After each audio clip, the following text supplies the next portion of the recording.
สวัสดีครับเพื่อนๆวันนี้ผมพามาเที่ยวงานนะครับ25 ปี BMW Motorcycle Club Thailand นะครับเป็นผู้จัดนะฮะก็เป็นงานที่รวบรวมผู้ที่ใช้รถจักรยานยนต์นะครับ BMW นะครับในบ้านเราส่วนใหญ่ก็จะเป็น GS นะฮะพอดีเป็นนี้รถผมไม่พร้อมนะอดขี่มานะฮะก็ไม่เป็นไรก็เอา BM มาเหมือนกันนะครับก็ผู้มาร่วมงานส่วนใหญ่ก็จะเป็น BM GS นะฮะตระกูลแอดเวนเจอร์ทั้งหลายนักเดินทางทั้งหลายนะครับแต่คันนี้ก็เป็นสีเหลืองนะตัวพิเศษนะครับเหลืองดำนะครับอันนี้ก็เป็นหน้างานนะครับป้ายหน้างาน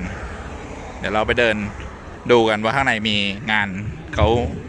มีกิจกรรมอะไรบ้างมีบูธอะไรมาโชว์บ้างนะด้านนอกนี่ก็เห็นนี่ก็มีบิสโตนมาละนะ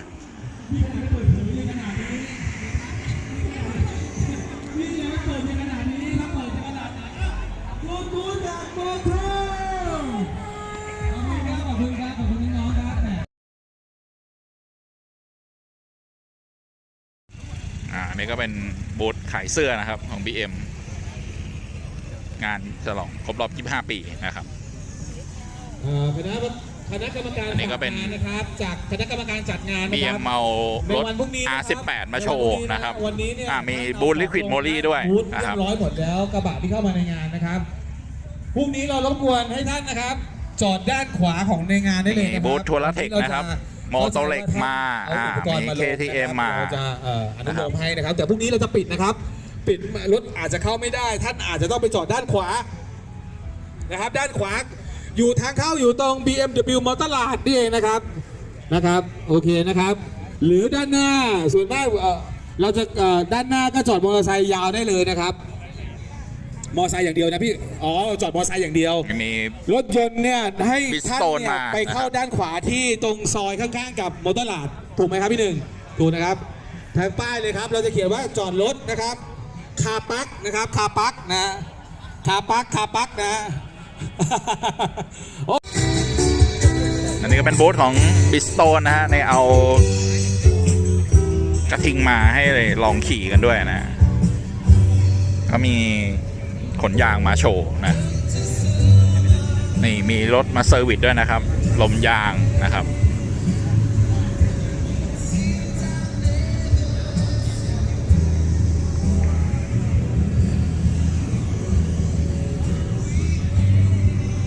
มีเครื่องเปลี่ยนยางใส่ยางนะถ่วงล้อนะ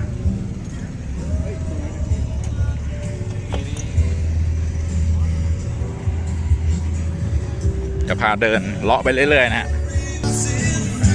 อันนี้เป็นบูธของโทราเทคนะขนเสื้อผ้ามาขายนะฮะมีส่วนลดด้วยนะครับส่วนลด 15% นะฮะ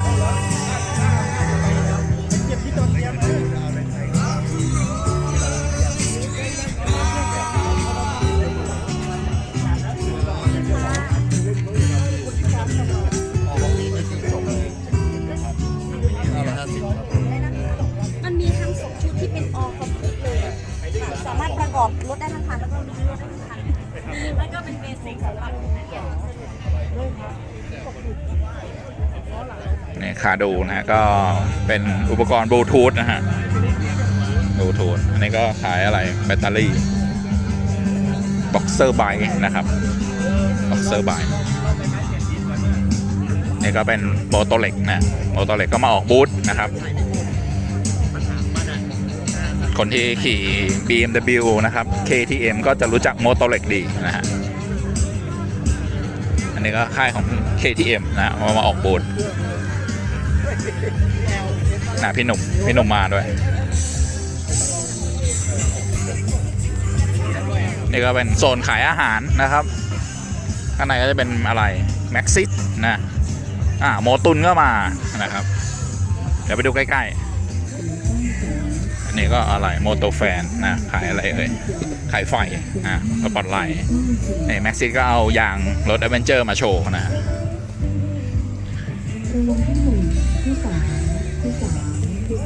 เอาแล้วฟังหวยด้วยรอลุ้นหวยออกกันพร้อมด้วยรางวัลเลขหน้า3 ตัว 2 ครั้งรางวัลเลขท้าย3 ตัว 2 ครั้ง อันนี้ก็เป็นบูธของโมตุนนะฮะ ท้าย2ตัว1ครั้งออกไปครบแล้วนะคะ โมตุนก็ขนน้ำมันเครื่องมาโชว์นะ น้ำมันเบรกนะครับ ต่อไปเป็นการแข่งขันผลการออกรางวัลสลากกินแบ่ง อันนี้ก็เป็นพีลารี่นะฮะบูธพีลารี่ก็เอายางแอดเวนเจอร์มานะฮะ รางวัลที่1 แบตเตอรี่ BS นะฮะ 845 093 รางวัลข้างเคียงรางวัลที่1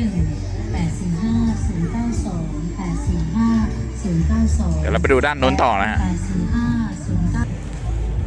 093 มาดูฝั่งด้านขวาบ้างนะฮะด้านขวาก็จะเป็นบูธของมิชลินนะฮะมิชลินก็ขนยางมาโชว์นะครับ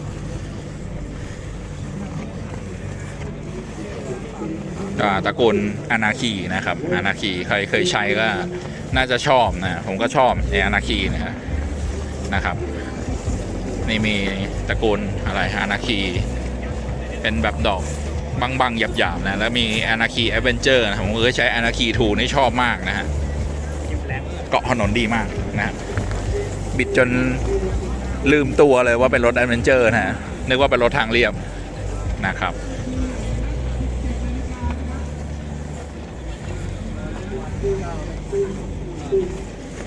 เป็นครูเซอร์ สอบถามได้เลยค่ะสแกน QR code หรือยังคะพี่ ยังจัง สแกนอันนี้ได้เลยค่ะเดี๋ยวหนูแจกฉบับให้มันจะเป็นพวกส่วนลดนะคะใน อ๋อ ในไลน์ ครับขอบคุณครับนี่ฮะ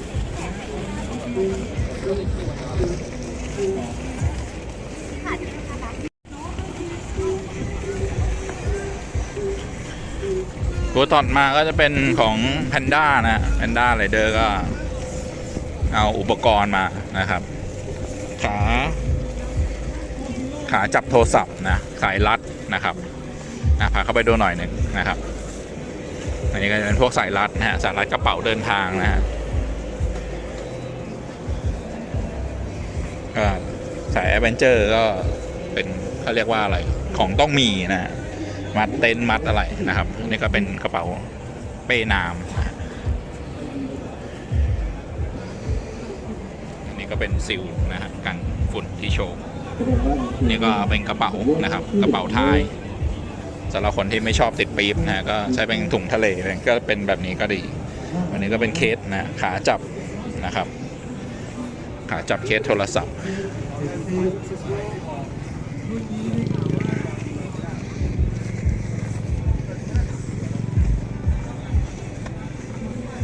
อันนี้ก็เป็นบูธขายอาหารฮะเบลทาโก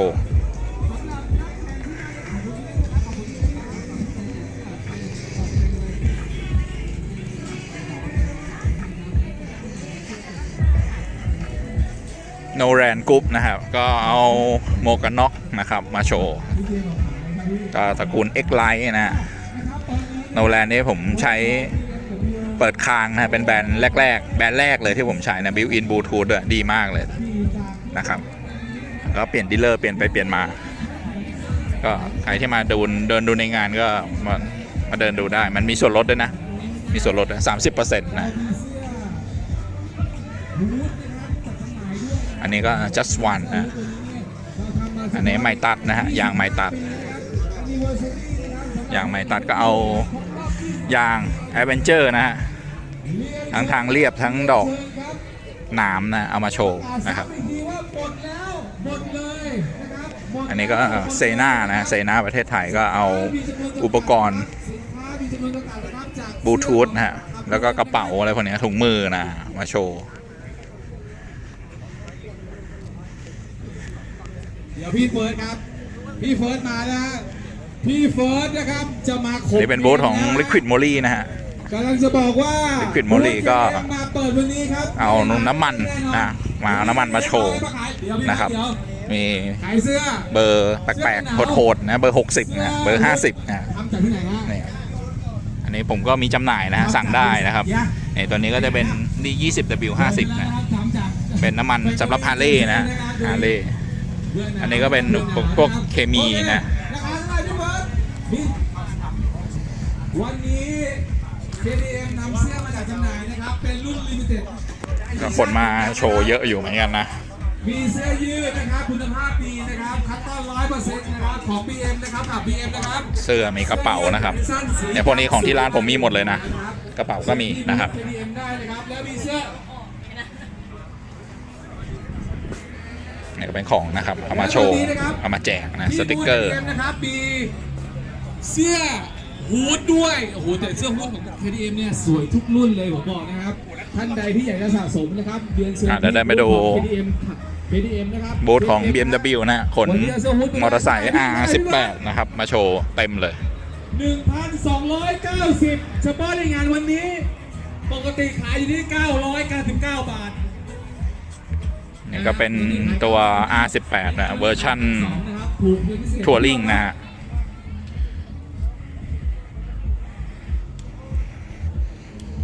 ก็มีชิลบังลมนะอุปกรณ์อำนวยความสะดวกในการขับขี่นะ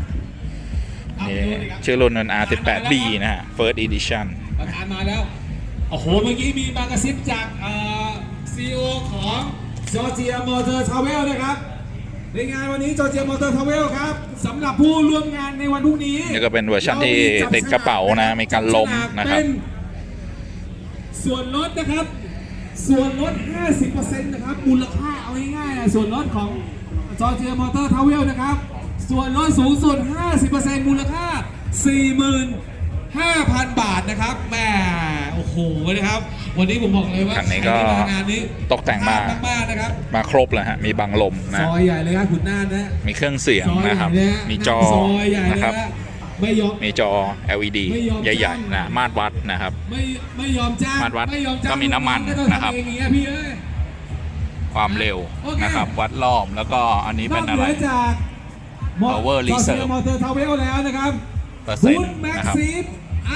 บูทแม็กซี เครื่องเสียงก็ให้มาเป็นมาแชลเลยนะครับ สำหรับท่านที่พรีออเดอร์ นี่มีลำโพงด้านหลัง ยา ด้วย ง นะ ในวันนี้ครับ รับส่วนลดสูงสุดไปเลย 25% พร้อมกับเสื้อขี่มอเตอร์ไซค์จากแม็กซีนะครับนะครับ2ครับ รางวัลใหญ่ครับ เป็นกิฟต์ไวเชอร์ 4,000 บาทจำนวน